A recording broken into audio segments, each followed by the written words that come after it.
চলুন খাওয়া দাওয়া করা যাক। তো আজকে শাকটা দিয়ে স্টার্ট করব। এবার একটু গাঢ় গাঢ় মুসুরির ডাল নিয়ে নেব।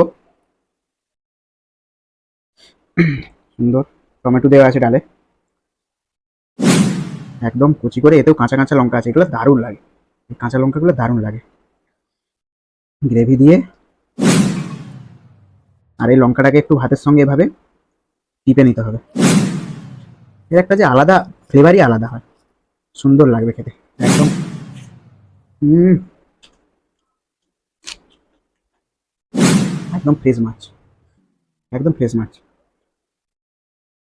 মাথা দেখে আজকে মাছটা সুন্দর গন্ধ আছে।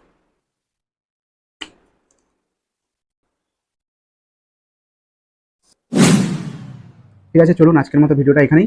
আবার কোনো নেক্সট ভিডিও দেখা যাবে। Thank you.